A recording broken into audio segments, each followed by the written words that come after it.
보시겠습니다. 19장 1절. 이일 후에 내가 들으니 하늘에 허다한 무리의 큰 음성 같은 것이 있어 이르되 할렐루야, 구원과 영광과 능력이 우리 하나님께 있도다. 그의 심판은 참되고 의로운지라.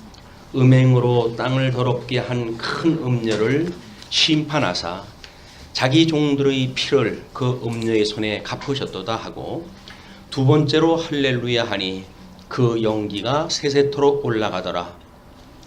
또 24장로와 네 생물이 엎드려 보좌에 앉으신 하나님께 경배하여 이르되 아멘 할렐루야 하니, 보좌에서 음성이 나서 이르시되 하나님의 종들 곧 그의 경외하는 너희들아, 작은 자나 큰 자나 다 우리 하나님께 찬송하라 하더라.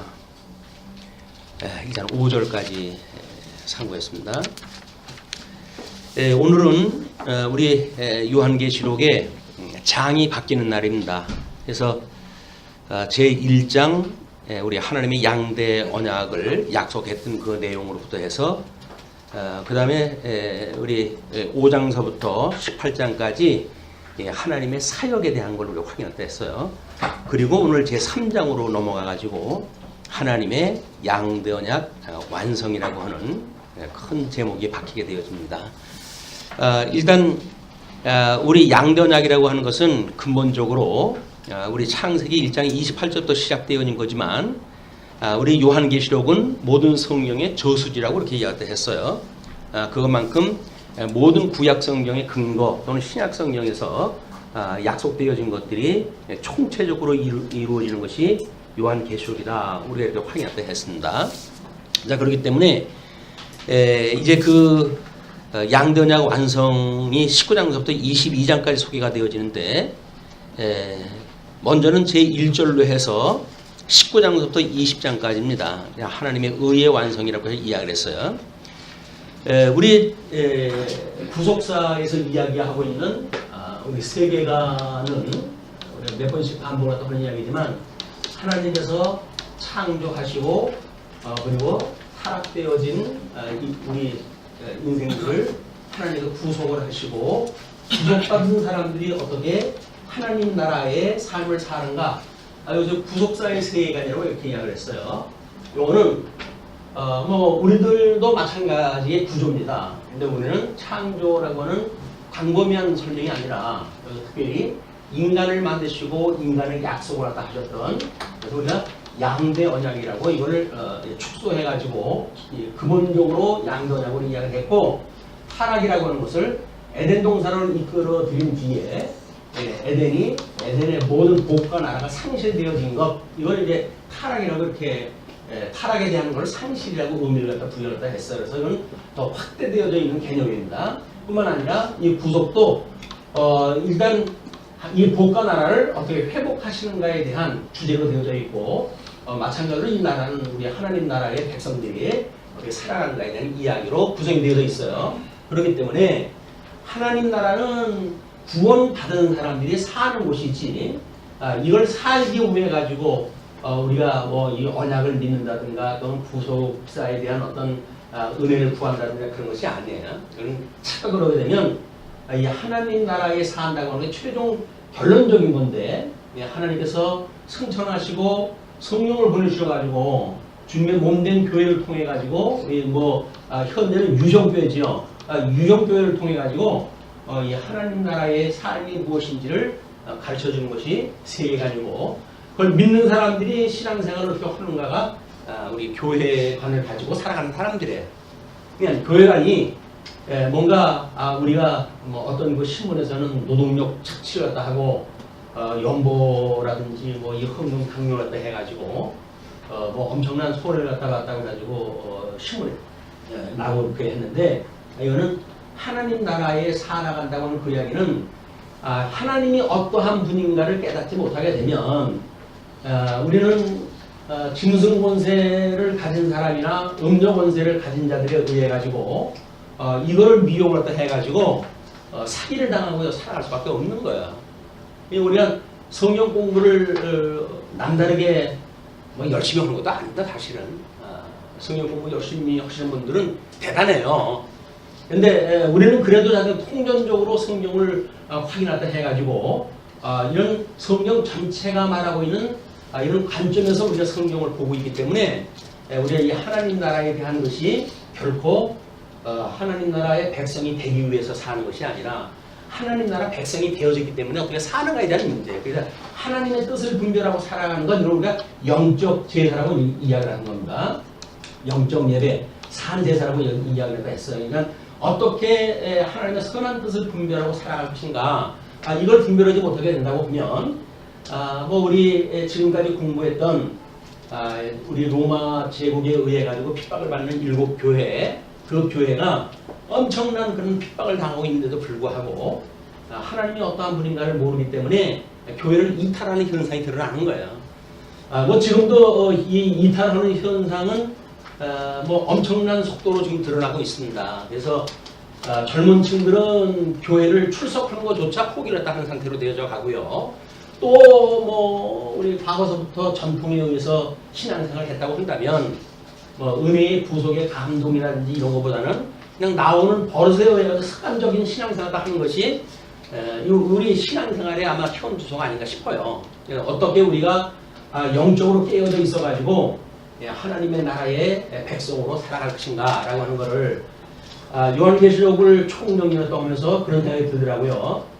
우리가 우리 스토리텔링이라고 이렇게 설명을 해가지고 요한계시록은 하나의 이야기다 라고 이야기를 했는데 그것뿐만 아니라 그걸 알게 되어지게 되면 스토리텔링에 끝나는 것이 아니라 스토리 두잉까지 가가지고 실천신학적으로 우리가 그렇게 믿어지는 사람들이 어떻게 살게 되어지는가의 문제, 이것까지 우리가 이제 이 배운 공부와 이심 공부를 해가지고 요한계시록이 논리적으로 우리한테 필요한 성경으로 해석되어진 걸 정리를 하고 있어요. 이거는 우리가 뭘 하기 위해서 되어지는 것이 아니라 하나님의 백성이 그렇게 살아가는 거지, 뭘 하기 위해서 한다고 생각이 들리면 그것처럼 부담되는 거 없어요. 뭐 내가 이짓 털라고 살아가야 되나 이런 생각이 들어가지고 교회 생활도 재미가 없습니다. 그러나 하나님과 죽었던 우리를 살려가지고 하나님 나라의 백성을 삼아주셨다고 하는 것, 이것이 하나님의 의에 대한 출발이에요. 우리 아마 우리 개론에 보게 되면 1장을 우리가 공부할 때 하나님의 의에 대한 언약 부분으로 1장을 소개했는데 거기서 제사장과 나라로 삼아주셨다고 하는 그거를 하나님의 의에 우리 구절로 해가지고 선택을 해서 소개를 해드린 바가 있어요. 이거는 하나님 나라의 제사장으로 하나님 나라의 백성으로 하나님이 우리를 삼아주셨다는 거예요. 그냥 삼아주셨던 그런 우리들이 그것이 믿어진다고 한다면 이런 끝없는 박해 가운데 살아가는 성도들이 어떻게 여기서 이겨내게 되어지는가, 이것이 하나님께서 끊임없이 붙들고 계시다는 거죠. 그냥 하나님께서 붙들어 주시지 않고 내가 뭘 한다고 생각이 들게 되면 기고만장할 수밖에 없어요. 이게. 근데 우리는 아무것도 할 수가 없습니다. 왜? 예수 안에서는 다 죽었다고 고백하는 사람들이거든요. 죽은 사람들이 뭘 합니까? 내가 살아있으니까 뭘 한다고 그러지. 그러나 예수 그리스도 안에 죽었다고 한다면 주님이 하시는 걸 보고 볼 수밖에 없어요. 그리고 따라갈 수밖에 없는 거예요. 믿어지게 되어진다고 한다면 은혜를 구하고, 은혜를 구했을 때 주님께서 우리에게 열매를 맺게 하신다고 한다면 그 열매를 너무나 보람되게 생각을 하고 살아가는 것이지 뭘 위해서 살아가는 게 아니다. 뭘 하기 위해서 살아가는 게 아니에요. 우리는 그런 오해가 때로는 뭐 여러 가지로 교회 생활로 해가지고 부작용으로 드러나기도 합니다. 뭘 해야 된다고 하는 그런 개념으로 우리가 접근을 하게 됐을 때. 근데 하나님의 교회는 성도들이 뭘 하는 곳이 아니라 하나님께서 어떻게 하게 하시는가를 배우는 곳이다. 우리 하나님을 배워야지. 여기서 우리를 주관하시는 하나님을 배워야지. 그게 아니라고 한다면 엉뚱한 이제 그 세속 나라의 삶하고 뭐 다르지 않은 신앙생활도 하게 되어지는 거예요. 그래서 지금 7 재앙을 통해 가지고 이제 우리 7 단팔 재앙을 통해 가지고 그동안 어떻게 이 택자를 중심으로 해 가지고 하나님께서 진노를 갖다 하셨는가, 불충한 하나님의 이 말씀을 깨닫지 못하는 자들에게 어떻게 진노를 갖다 하시는가라고 하는 그거를 징계라고 이렇게 이야기를 했어요. 징계. 택한 백성들한테 주는 건 징계예요. 그러나 이제 일곱 대접 재앙을 갖다 이제 우리한테 보여주셨을 적에는 여기서 하나님의 그 진노는 이것이 징벌로 되어 있습니다. 징벌. 이거는 다시 돌아올 수 있는 기회를 갖다 주시는 거지만 징벌은 심판이에요. 심판. 하나님이 아주 심판을 갖다 해버리시기 때문에 구원의 길이 막히는 것이 일곱 대적 재앙의 일입니다. 그래서 택자 중심이라고 한다면 이건 대적을 어떻게 멸하시는가에 대한 이야기거든요. 이 대적에 대한 심판 이런 그 내용인데 이제 여기까지가 하나님의 우리 사역을 중심으로 해가지고 받은 내용이었어요. 이제 오늘은 제 3장으로 해가지고 일곱 교회 성도들은 이런 계시를 통해 가지고 하나님의 심판을 해 주신다네 이렇게 생각했을지도 몰라요. 때로는 일곱 대적 왔다 했을 때 바벨론이 무너졌다 이렇게 이야기를 해요. 예, 무너진 거는 이 피조되어진 바벨론의 현상, 바벨론 피조되어져 있는 바벨론의 현상이 무너진 거예요. 무너진 것. 그런데 지금 이런 하나님의 진노에 대한 설명들을 쭉 하다가 제3장으로 넘어가지고 하나님의 의에 대한 설명을 하게 되잖아요. 그 이야기는 이 바벨론이 무너졌다고 하는 그 일이 과연 현상적인 것을 설명하기 위한 것인가? 라고 하는 거예요. 성도들이 신앙생활의 오류를 갖게 되어지게 되면 우리는 여기서 문제 해결에만 집착을 하게 되어진다. 이 문제 해결에 집착을 또 하게 되어지게 되면 우리는 그 문제만 없어지면 되는지를 알아요. 그렇기 때문에 우리 하나님 앞에 기도할 적에도 이 문제를 해결해 달라고 끊임없이 우리가 구하고 그러죠. 그런데 문제 해결에 우리의 목적이 있는 것이 아니라 이거를 주관하시는 하나님이 과연 어떠한 하나님인가에 대한 걸 우리가 배워야 이런 상황과 상관없이 어떤 우리가 경험했던 단일한 주제 그거에 의해 가지고 문제 해결되면 또 문제가 오게 되어지고 또 문제가 오게 되면 또 기도해 가지고 극복을 하려고 그러고 그게 반복되어지는 거 아니겠어요? 그러나 우리 이 무너지는 그런 그 일들을 통해 가지고 하나님이 과연 어떻게 하나님의 의를 실현하고 있는 과정인가 라고 하는 것이 파악이 됐을 때 비로소 우리는 하나님이 우리 복음에는 이렇게 우리 로마서에서 복음에는 하나님의 의가 나타나 가지고 믿음으로 믿음에 이르게 되어 있다고 이렇게 이야기를 하거든요. 그래 가지고 이걸 믿는 사람들은 우리 그래서 의인은 믿음으로 말미암아 산다 이렇게 이야기를 하죠. 예, 믿음으로 말미암아 산다. 우리의 모든 삶은 믿음으로 사는 삶이에요. 의인이라고 하는 것이. 그러면 의인이라고 하는 것이 도덕분자가 돼가지고 의인인가요? 아니잖아요. 로마서의 논리를 보게 되면 전부 죄 아래 죽었던 우리들의 전부 죄 아래 우리 아담 첫사람 그 아담으로 인해 가지고 죄 중에 잉태가 되어졌고 죄 중에 출생되어진 사람이에요. 우리 본질이 무엇인가를 먼저 파악이 되어져야 우리 하나님께서 우리를 어떻게 구속을 하셨는지 어떻게 의롭다고 칭해 주셨는지 이 칭의함에 대한 감동이 있게 되어지는데 이 의롭다고 칭해 준 것이 사실은 우리한테 아무런 가치가 없게 되어지게 되면 이렇게 해가지고 우리가 하나님의 아들이 되어지는 거거든요. 양자가 되어졌다. 신문에 그 기사를 보니까 어떤 인간이 왜 나 허락 없이 나를 낳냐? 내가 저 부모를 갖다 고발하겠다고 하는 것이 기사가 됐어요. 웃기는 세상이죠. 하나님이 없다고 하는 세상은 부모가 없다고 하는 인간 말 정도로 똑같은 세상이에요. 이게 자기가 어디서부터 태어나는지 제일 우리 먼저 전제되어지는 게 뭡니까? 존재로부터 시작되어지는 거 아니에요? 존재. 이 존재가 우선이 되어져야 이 존재를 위했건 또는 존재에 속했건 우리들의 어떤 가치 문제가 설정이 되어지는데 존재에 대한 것이 의미가 없는 거예요. 일견 이해도 갑니다. M4 시대가 돼가지고 모든 걸 포기하는 그런 그 시대라고 한다면 무슨 낙을 가지고 세상을 살아가겠어요. 그러니까 왜 사는지에 대한 내가 어떻게 지금 살게 되었는지에 대한 이런 근본적인 우리 이 이치를 깨닫지 못하게 되면 내가 왜 살아야 돼? 그걸 왜 해야 돼? 왜 나를 놔줬어? 라고 해가지고 부모를 원망하고 그래 살아가는 거예요. 세상에 가장 불쌍한 인생이 자기의 출생에 대한 가치를 모르는 인생이죠.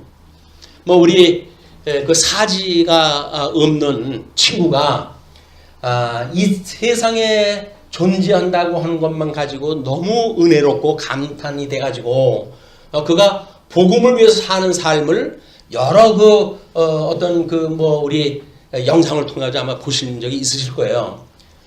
네다른 게 없어요. 한번 일어나려고 한다면 바닥에다 코를 찧어가지고 그러고 반동으로 일어나야 일어서게 되어지는 그런 인생인데도 불구하고 그렇게 행복할 수가 없어요. 왜 그럴까요? 예수 그리스도에서 새로운 피조물이라고 하는 자기의 존재의 의미를 깨달았거든요. 그렇기 때문에 그가 살아가는 인생은 세상 사람으로 비교를 한다고 한다면 정말 말할 수 없는 존재예요. 내가 이러고 왜 살아야 돼? 이럴 만한 그런 일인데도 불구하고 이 존재의 의미를 깨달았기 때문에 그 사람은 세상 사람들이 감당할 수 없는 행복과 그리고 다른 사람들을 위한 삶으로 이 인생이 변화되어지는 걸 모습을 보게 되어집니다. 우리 죽었던 우리를 살리셨던 주님, 그 새로운 피조물로 우리를 살아가게 하셨던 주님, 이것이 깨달은 것이 신앙생활의 출발이에요, 이게. 그래서 이런 분이기 때문에 이분이 과연 어떠한 분인가에 대한 하나님에 대한 지식, 이걸 깨닫는 일은 너무나 당연한 겁니다. 왜? 영적 예배를 드리려고 한다면 하나님이 어떠한 분인가를 알아야 되니까, 하나님의 선한 뜻이 무엇인지를 알아야 되니까, 그러니까 공부를 하는 거예요. 뭐 대기 위해서 공부하는 게 아닙니다. 하다 보니까 어떤 사람은 장로로, 어떤 사람은 집사로, 어떤 사람은 권사로, 뭐 어떤 사람은 목사로까지 하나님께 세우시죠. 그건 하나님이 그렇게 하다가 보니까 은사를 주신 거지 처음부터 목사가 되기 위해서 성경 공부하는 거 아니에요. 우리는 오해를 다 크게 하고 있어요. 그 오해가 결국은 성도들의 삶을 피폐하게 만들어간다. 뭘 위해서 살아가야 되는데, 뭘 위해서 살아가야 되는데 이게 안 되는 거예요. 안 된다고 한다면 존재의 의미가 없어지고, 그렇게 되면 신앙생활 자체가 아무런 소용이 없어요. 재미가 없고. 이게 정말 우리가 새로운 피조물이라고 하는, 죽었던 내가 살아났다, 죽었던 나는 우리 주님께 살려주셨다, 그래서 나는 새로운 피조물이고 사망으로부터 생명으로 내가 옮긴 바가 되어졌다, 이런 하나님의 의, 정말 천지를 두고 옳고 그른 거를 갖다 하나님의 기준에 의해 가지고 이루시는 분인데, 그분의 기준에 의해 가지고 내가 새로운 피조물이 되어졌다는 이야기는 우리 세계의 모든 전 인류 두 종류로 나눌 수가 있어요. 하나는 택자고 하나는 불택자예요. 그런데 불택자 수하고 뭐 택자의 숫자하고 비교가 될 만큼 그렇게 비등할까요? 아닙니다. 택자의 숫자는 극히 적어요. 그 중에 우리가 들어가 있다는 겁니다. 그 중에 우리가 들어가 있다는 거예요. 세상에 무엇하고 바꾸겠어요, 이걸? 바꿀 수 있는 게 과연 그거하고 바꿀 게 뭐가 있겠어요? 그런데 이걸 모르니까는 왜 나 허락 없이 날 낳냐 라고 부모를 갖다 고발하는 이런 묻지 못할 일이 벌어지는 거예요. 하나님이 없다고 하는 세상에 인간들이 살아가는 일이 다 그렇습니까? 예, 하나님이 없는데 내가 왜 그러고 살아야 돼? 왜 세상이 만든 기준에 의해서 내가 움직여야 돼? 나는 내 세계의 왕이야. 내가 살고 싶은 대로 살 거야. 라고 주장을 다 하는 거예요. 이것이 우리 포스트 모더니즘이 우리 전 인류를 그나마도 기존적인 윤리의 질서, 어떤 삶의 질서, 그런 거를 다 무너뜨리는 사단의 계획에 의해 가지고 현재의 문화까지 온 거예요. 점점 더 사단은 엄청난 미혹을 가지고 이 세상을 공격을 해오고 있다.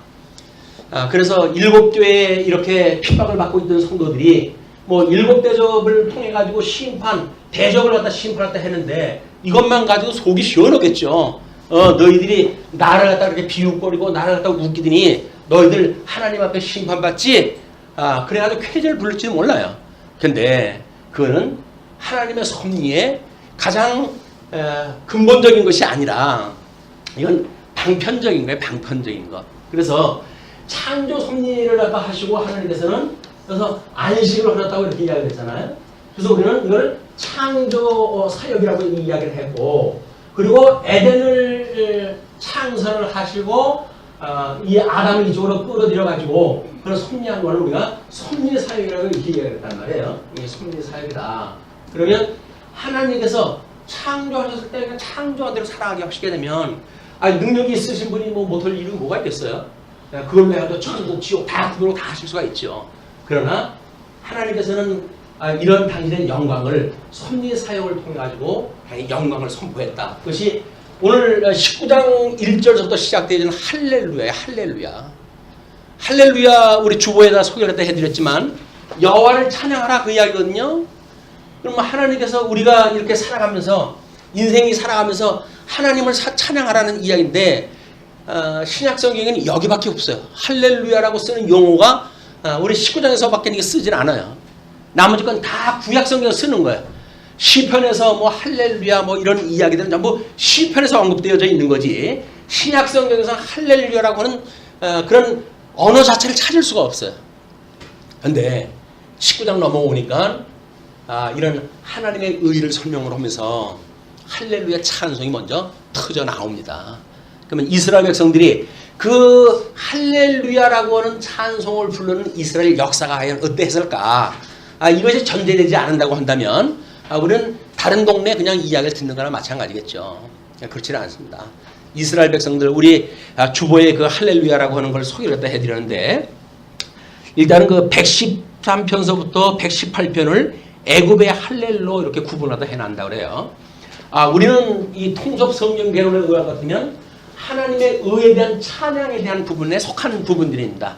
그리고 거기 이제 그 146편서부터 150편을 할렐루야 시라고 이야기를 했다 했는데 이거를 하나님 나라에 대한 찬양으로 이렇게 구분했다 해놨어요. 우리 개론상에는. 그렇기 때문에 지금 이 하나님의 의에 대한 찬양 시로 해가지고 할렐루야 그 이야기는 우리 애굽의 할렐로 여겨지는 이스라엘 백성들이 애굽에 400년 동안이나 주권을 상실하고 있던 백성들이 어떻게 구원을 받아가지고 하나님의 이 자손으로 해가지고 인침을 받았고 그리고 시내산에서 그 율법을 받아가지고 하나님의 선한 뜻이 무엇인가를 이들이 배우고 살아간 인생들 아닙니까? 이래가지고 그들이 이 나라를 이루고 살아갔던 일이기 때문에 하나님의 뜻을 안다고 하는 그런 그 이야기는 하나님이 어떤 걸 좋아하시는지 어떤 걸 싫어하는 건지 이걸 알아야 될 거 아니겠어요. 내가 기준이 돼가지고 무슨 의미가 있어요? 하나님이 싫어하는 일 내가 지극정성으로 해가지고 우리 파탄난 인생이 우리 사무엘로 해가지고 소개가 사울로 해가지고 소개가 되잖아요. 사무엘서에. 그러니까 하나님께서 원하시는 것이 뭔지 이걸 알고 신앙생활을 해야 되기 때문에 하나님의 말씀을 공부하다 하는 겁니다. 왜? 하나님의 뜻이 과연 좋아하시는 건 뭐고 싫어하시는 건 뭐고 우리 이 하나님의 의로 살아가는 분이니까 이거를 이제 우리가 공부하다 하는 거예요. 그래서 이 일 후에 내가 들으니 하늘에 허다한 무리의 큰 음성 같은 것이 있어 이르되 그 이야기는 천군 천사에 대한 이런 그 소리로 해가지고 들리는 그 큰 찬양의 소리일 수가 있겠죠. 그래서 할렐루야 구원과 영광과 능력이 우리 하나님께 있도다.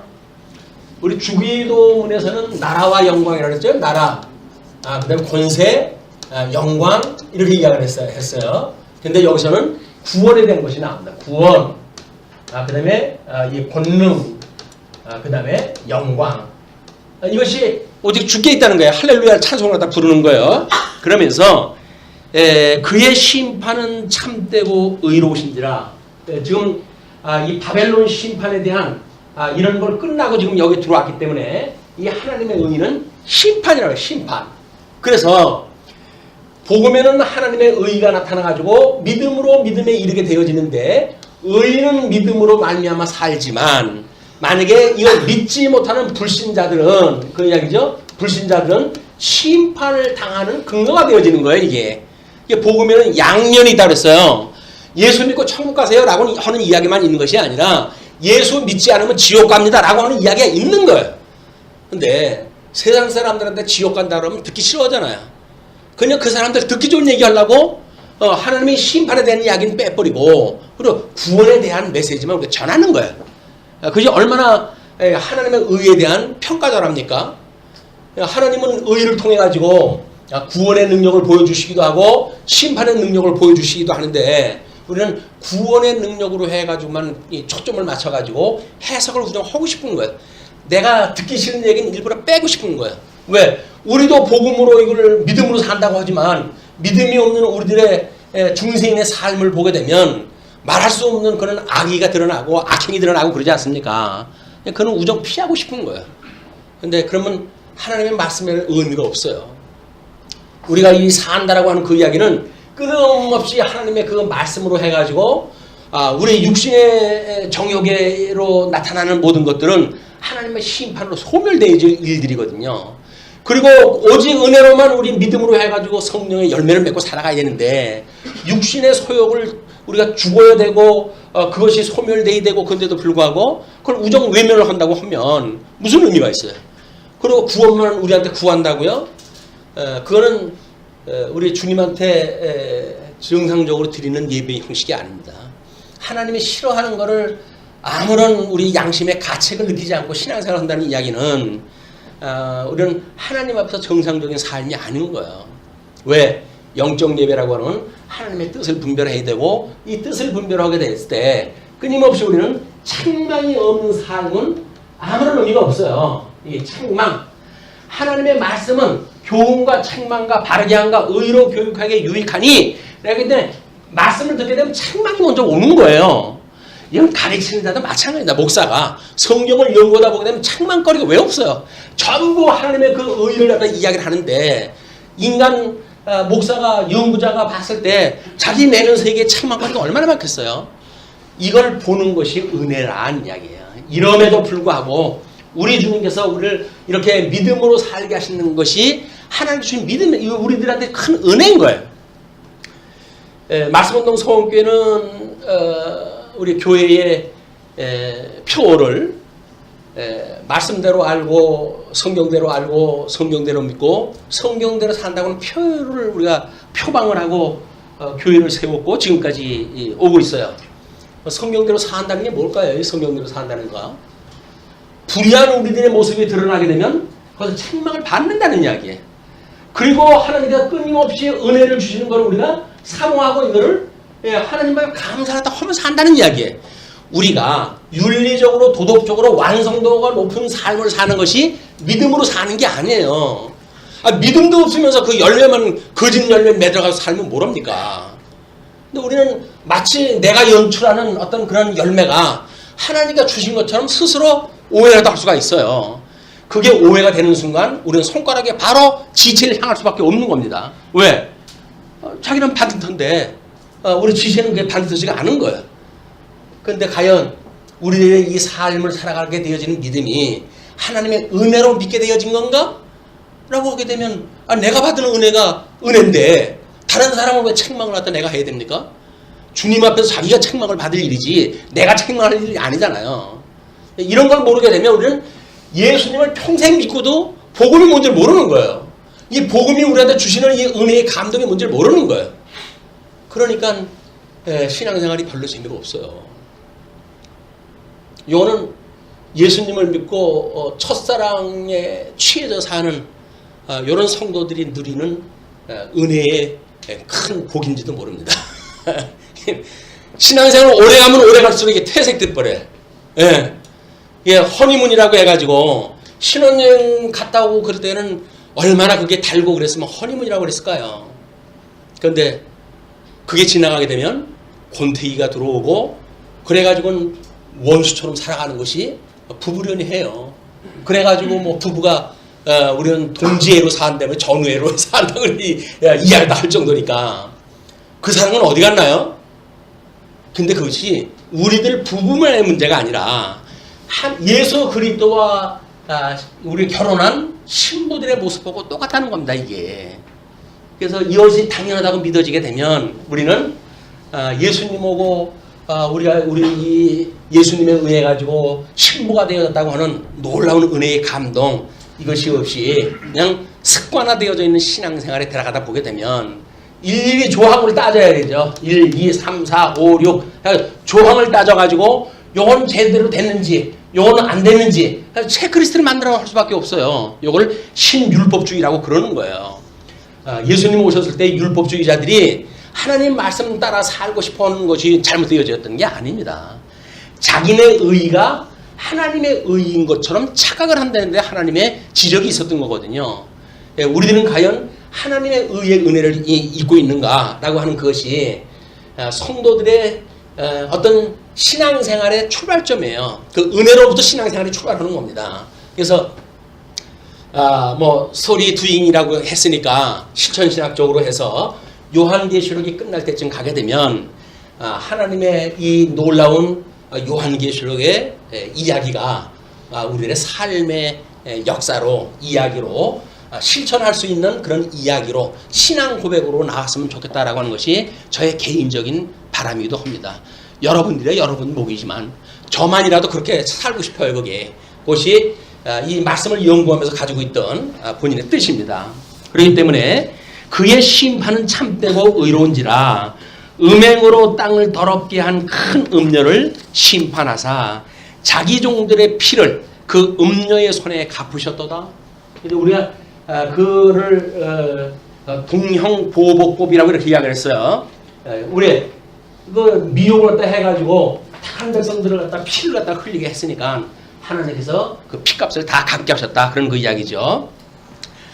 두 번째로 할렐루야 하니 그 연기가 세세토록 올라가더라. 요한계시록의 특징은 뭐죠? 네, 어제도 있었고 오늘도 계시고 장차 오실이라고 그렇게 얘기했다 하고 나는 알파요 오메가라고 이렇게 얘기했다 하시고 그래가지고 끊임없이 영원하신 하나님에 대한 소개를 했다 해요. 영원하신 하나님. 어떤 정체되어져 있는 시간 세계 속에서 이야기하는 것이 아니라 끊임없이 영원하신 하나님에 대한 은혜를 이야기를 하게 되어집니다. 그렇기 때문에 지금 우리가 두 번째로 할렐루야 하니 그 연기가 세세토록 올라가더라. 이 대적을 멸하고 그걸 전부 불구덩이에 넣어가지고 태웠을 때 그 연기가 세세토록 올라가는 거예요. 그렇기 때문에 뭐가 이루었다. 여기서 우리가 무엇인가 이루었다라고 하는 착각이 얼마나 신앙생활에 오해가 있는 건지 이걸 제대로 이해를 하지 못하게 되면 자기가 뭔지 서 있는 거 착각을 하는 거예요. 하나님을 놔버리게 되면 다 힘없이 어떤 인형으로 만들어가지고 있던 그 인형이 흠곱으로 만들었던 인형이 뭐 붙들고 있는 사람이 붙들고 있으면 지 발로 서 있는 것처럼 서 있는 것 같잖아요. 놔버리게 되면 그냥 주저앉아 버리는 거예요. 우리도 마찬가지입니다.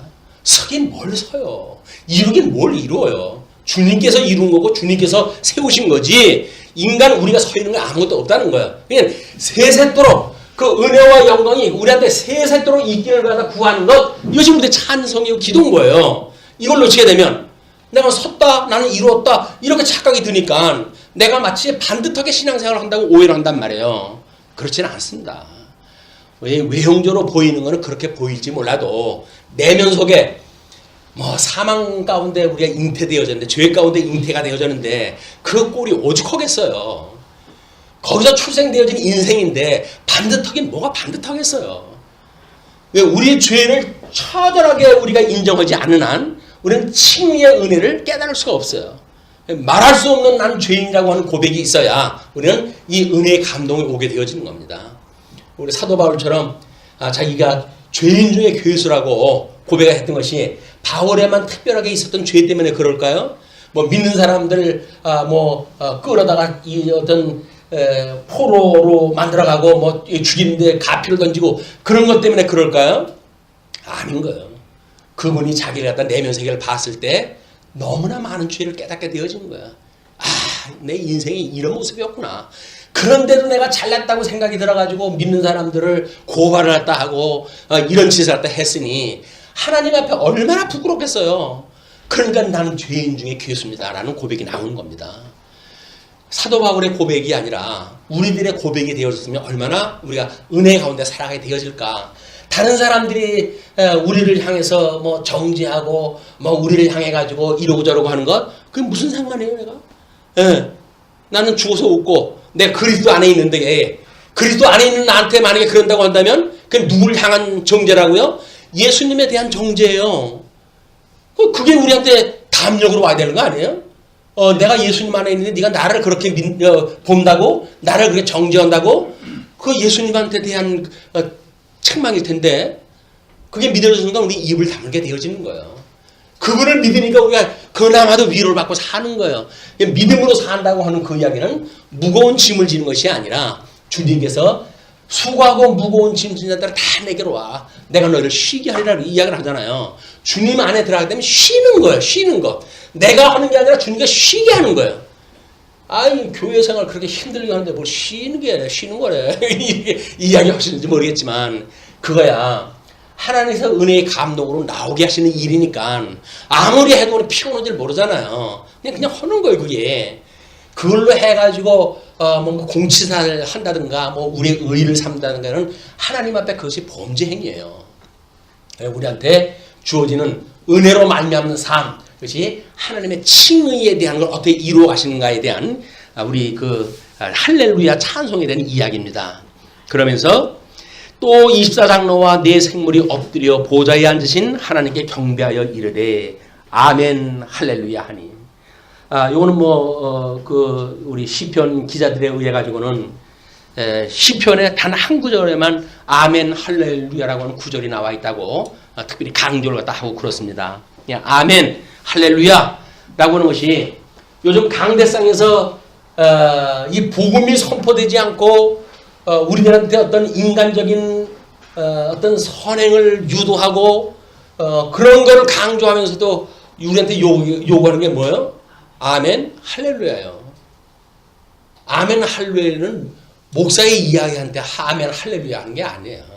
하나님 앞에만 드리는 찬송입니다. 이게 그거를 오용을 갖다 해가지고 아멘 할렐루야라고 하는 어떤 반응이 없으면 강론을 못해요. 사람들이 이쯤이면 나와야 되는데 성도들이 가만히 있어요. 그러게 되면 이거 왜 안 나오지? 뭐 내가 잘못했나? 그래가지고 전부 이 강론 준비한 게 엉켜버려. 그래가지고 외부 강사 갖다가 모셨는데 아멘 소리 안 하고 그러니까는 그냥 진땀을 뻘뻘 흘리면서 마무리라도 하고 내려가는 그런 모습을 보았는데 왜 그런 걸 가지고 힘을 얻습니까? 그걸 가지고 힘을 얻어요. 듣거나 말거나요. 때를 얻거나 말거나요. 하시는 거 그냥 이걸 말씀을 깨달았기 때문에 그냥 전하는 거예요. 거기서 알아듣는 얘기를 못 들어합니까? 알아듣는 분이 있어요. 그럼 그분을 위한 준비인가 보지요. 자기가 못 깨닫는다고 다른 사람도 못 깨닫는 겁니까? 왜 자기가 기준이 돼야 되죠? 깨닫는 분이 있다고 한다면 저분은 무슨 은혜로 저걸 깨달을까? 라고 하는 사모하는 마음이 있다고 한다면 하나님께서 특중한 어떤 그런 그 지능을 갖다 주신 거 아니잖아요.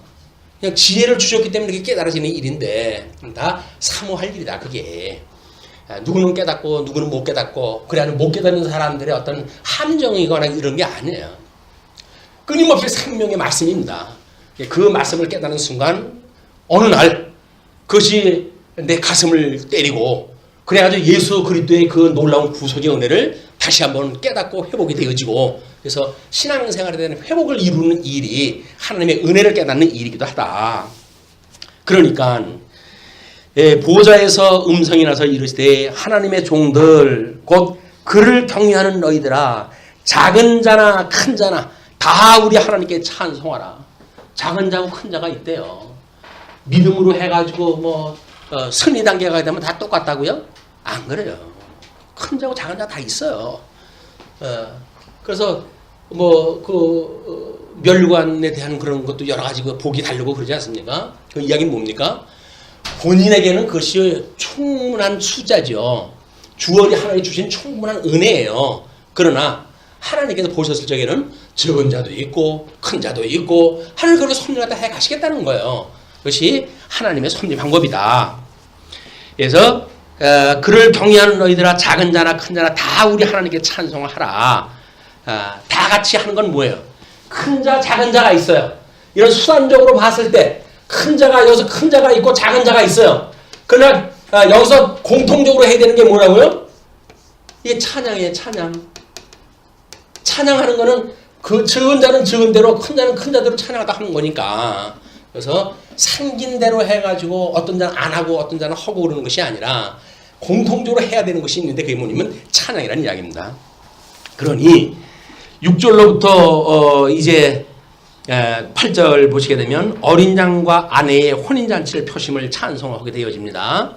잔치에 이제 이루게 되어지는 건데, 또 내가 들으니 허다한 무리의 음성과도 같고 맑은 물소리와도 같고 큰 우레소리와도 같은 소리로 이르되, 사도 바울은 가늠할 수 없는 여러 가지 형태로 해가지고 그 말씀이 들렸어요. 천상의 소리이기 때문에. 할렐루야 주 우리 하나님 곧 전능하신 이가 통치하시도다. 우리 심판에 대한 걸로, 우리 이제 구원에 대한 할렐루야라고 한다면 여기서는 심판에 대한 찬양이라고 그랬어요. 심판에 대한 찬양. 심판에 대한 찬양인데 여기서는 통치에 대한 찬양이에요. 통치에 대한 찬양. 이 하나님의 나라가 이 통치에 대한 겁니다. 이 통치냐. 뭐 구속을 갖다 했을 때 우리 하나님과 우리를 구속한다고 하는 그 이야기는 구원에 대한 할렐루야가 나올 수 있겠죠. 그러나 여기서 함께 타락을 갖다 했던 자들에 대한 심판, 이것도 구원에 대한 찬양이지만 여기서는 우리 어떻게 우리 주님이 우리를 다스리는가에 대한 찬송이 이제 나와요. 거기서 할렐루야 주 우리 하나님 곧 전능하신 이가 통치하시도다. 우리가 즐거워하고 크게 기뻐하며 그에게 영광을 돌리세. 어린 양의 혼인 기약이 이르렀고 그의 아내가 자신을 준비하였으므로 그에게 빛나고 깨끗한 세마포 옷을 입도록 허락하셨으니 이 세마포 옷은 성도들의 옳은 행실이로다 하더라. 그래서 이 통치의 끝자락을 가게 되면 하나님이 보셨을 때 찬송하게 되어지는 자세, 이걸로 가지고 행실에 대한 이야기가 나옵니다. 이 행실을 인간이 맺게 되어지는 어떤 윤리적 관점으로 보게 되어지게 되면 은혜냐 뭐 행위냐라고 하는 걸 가지고 토론을 갖다 하고 쓸데없는 일을 갖다 하는데 그렇지 않습니다. 은혜로 인한, 하나님의 은혜로 만들어진 선물로 맺게 되어진, 이 하나님의 은혜의 선물로 맺게 되어진 이것이 행실로 나오는 거거든요. 그렇기 때문에 이 행실은 인간으로 말미암는 것이 아니라 철저하게 하나님께로부터 말미암는 거다. 이게 선물이에요. 이게 은혜고, 어떻게 나 같은 인생을 하나님 불러가지고 이런 선한 일에 사역자로 쓰시고 이런 그런 은혜를 갖다 주셨을까? 이것이 우리에게 주시는 감격이지. 내가 연출한다고 생각해 보십시오. 그럼 얼마나 이 부작용이 일어나겠어요. 그렇지 않다. 정말 하나님께서 거둬주시는 은혜다. 그러면서 거기서 이제 우리 주님에서 입고 이제 있는 오는 피값으로 이 피로 묻어져 있는 옷인데 반해가지고 신부들은 깨끗한 세마포 옷을 입도록 허락하셨다. 이 세마포 옷은 성도들의 옳은 행실이다. 그래서 가죽옷 사건, 에덴 동산에서 가죽옷 사건이야말로 바로 하나님의 의의 옷이라고 우리가 이렇게 배웠어요. 의의 옷, 하나님께서 재물을 바쳐가지고 재물의 그런 피값에 대속을 갖다 하게 하셨던 그것이 하나님의 의에 대한 언약이기 때문에 끊임없이 이 행실이라고 하는 걸 인간적 차원에서 보는 것이 아니라 하나님의 은혜로 깨닫게 되어진 믿음의 열매, 선물로 받았던 그런 행위. 그래서 그것이 우리 마태복음에서 이야기하듯이 오른쪽 무리들은 뭐라 그래요? 나는 그런 적 없는데요. 이렇게 이야기를 하는 거예요. 내가 어떻게 했는데 이런 얘기가 나오는 게 아니라 저는 그런 거 한 적이 없는데요. 이렇게 이야기를 해요. 근데 주님께서 작은 인자하게 한 것이고 나에게 한 거야. 주님께서 그렇게 이야기하다 하잖아요. 그런데 한쪽에서는 왼쪽 무리는 뭐라 그래요? 아니 우리가 못했다니요. 내가 쎄빠지도록 했구만. 라고 해도 주님한테 대적을 한다고 하잖아요. 근데 주님의 대답은 그냥 간단해요.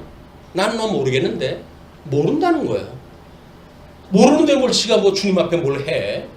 근데 이런 주님 안에서 살아간다고 하는 의미가 무엇인지, 주 안에 있는 나에게 주 안에 있다라고 하는 그런 의미가 우리 신앙생활에 큰 힘이 되어지는 겁니다. 자, 그러면서 9절 10절 보시게 되면 이제 어린 양의 혼인잔치에 청함을 입은 자의 복에 대한 선언이 되죠. 천사가 내게 말하기를 기록하라. 어린 양의 혼인잔치에 청함을 받은 자들은 복이 있도다. 우리 혼인잔치에 청함을 받았다는 이야기는 관객으로 참여하는 게 아닙니다. 교회 신부로서 참여가 되어지는 거예요. 예수님과 우리가 한 몸이 되어지는 거에 의미가 있는 거지. 그래서 남의 잔치에 구경꾼처럼 기침 구경하는 게 아니에요. 그렇기 때문에 거기서 그 청함을 받은 사람은 복이 있도다 하고, 또 내게 말하되 이것은 하나님의 참되신 말씀이라 하기로. 참되신 말씀이라고 하는 그런 그 이야기는 뭐예요? 이미 근본적으로 했던 형상을 따라 지음받았던 아담에게 주어졌던 그런 그 복, 나라 이런 그 일들인데, 그걸 지금 신실하게 이루셨던 그 결과를 봤을 때 그 참되신 말씀이라 하기로, 내가 그 발 앞에 엎드려 경배하려 하니 그가 나에게 말하기를 나는 너와 및 예수의 증언을 받은 내 형제들과 같이 된 종이니, 얘는 나도 피조물이야.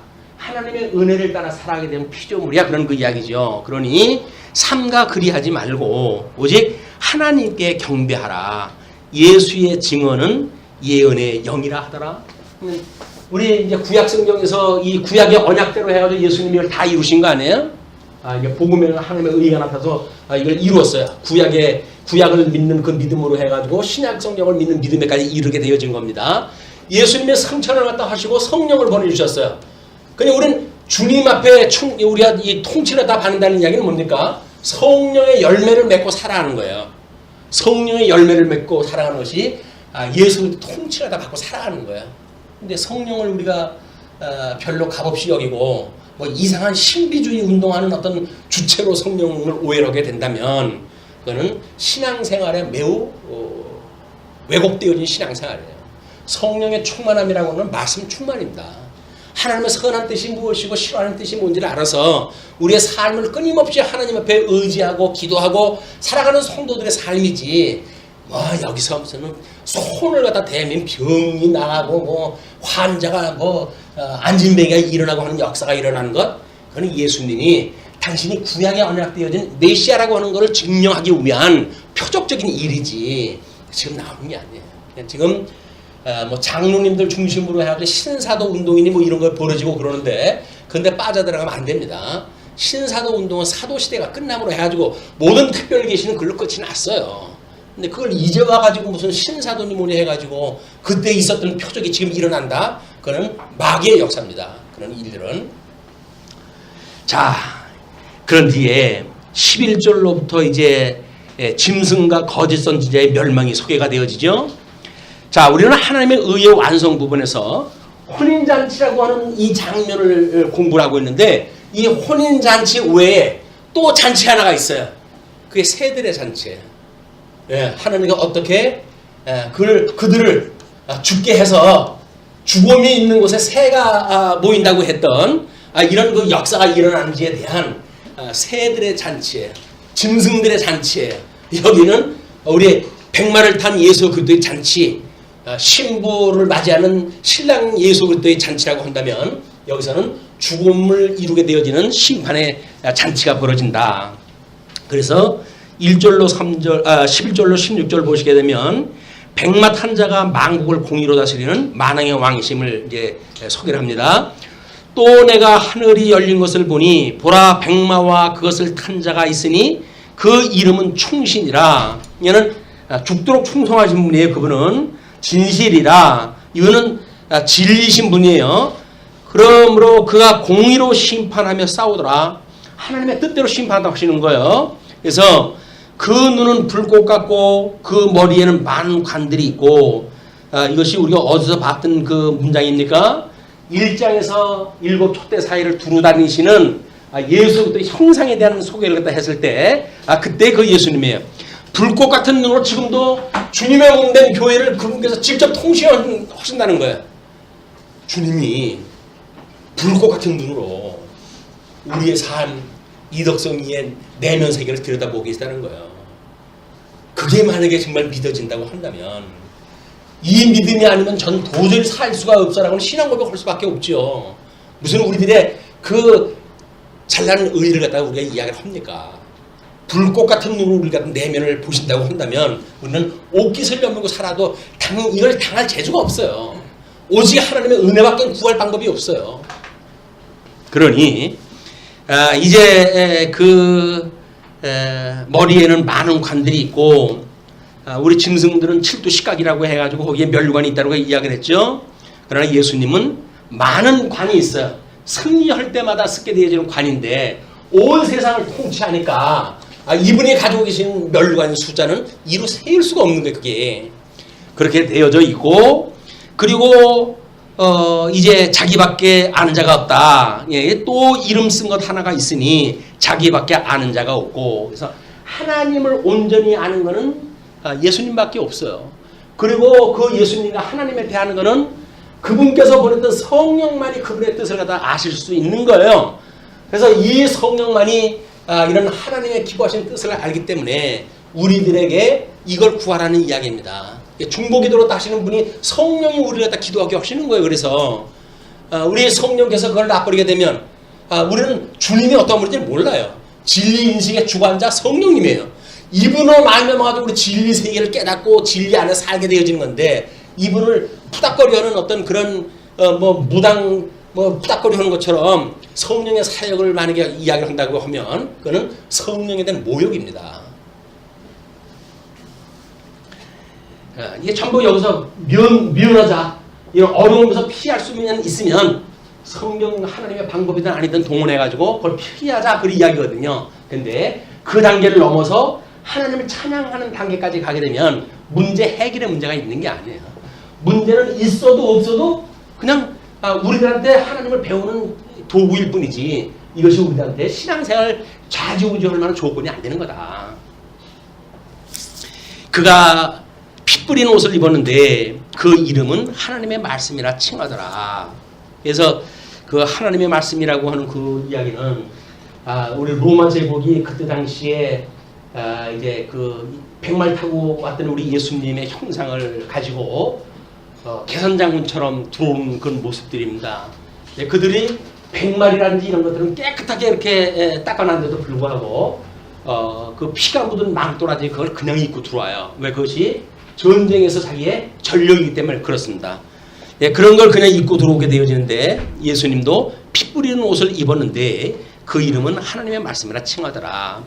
하늘에 있는 군대들이 희고 깨끗한 세마포 옷을 입고 백마를 타고 그를 따르더라. 그래서 그 이야기가 우리 그 신옷 입은 무리에 대한 걸 주보에는 그렇게 고린도후서 11장 2절 말씀으로 소개를 해드렸어요.